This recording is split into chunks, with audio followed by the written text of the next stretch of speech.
guys, ito yung ating mga ingredients ngayon. Pagluluto ng pancit bihon, ng repolyo, sibuyas, at yung ating bawang. Ayan, may carrots. So, yan ang ating ingredients. At may paminta.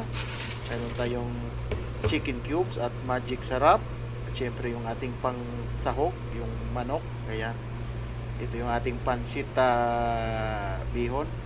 Rice stick yun. Ito yung ating oil, ang soy sauce at ang tubig. Yan lang ang ating mga sangkap na gagamitin sa pagluluto ng pancit. So ito, mag-init tayo ng kasirola. Umpisa na natin ang pagluluto. Okay?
Hi guys, welcome back to my channel. Tapos na ang aking nilutong pansit. Ito na yung pansit gisado ko. So, kakain tayo, almusal. Ito yung madali ang luto. Rush. Ni-rush lang to, rush pansit bihon. Meron ditong bahaw na kanin, pwede ito sa pang-ulam sa bahaw na kanin. Habang meron tayong ginger coffee. Wow! Kain tayo. Oh. Init-init pa. Mainit-init pa.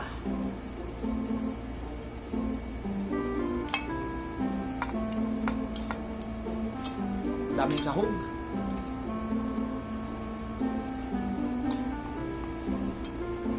Mayroon pa siyang pang toppings na chicharon. Probe. Kain tayo guys.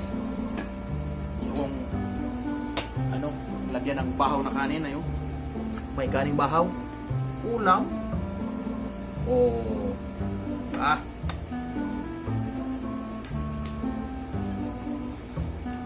So let's eat. Itong buhay OFW.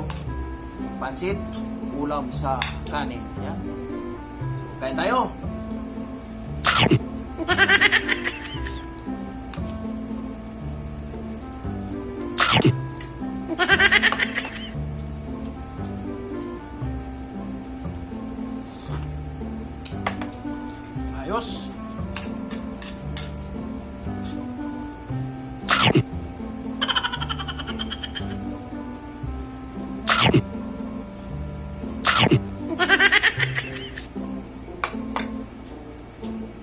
So ito lang yung ganap ko ngayong umaga, Biyernes, almusal, pansit, ulam sa kanin, bahaw. Minadali ko lang eh. Gutom na. Hindi ako naghapunan kagabi. Hanggang dito na lang mga Uragon, mga besi, mga bay. Please don't forget to subscribe to my channel, Bicol Express The Uragon, and hit the notification bell para updated kayo sa mga video na aking ina-upload. Support! Bye-bye!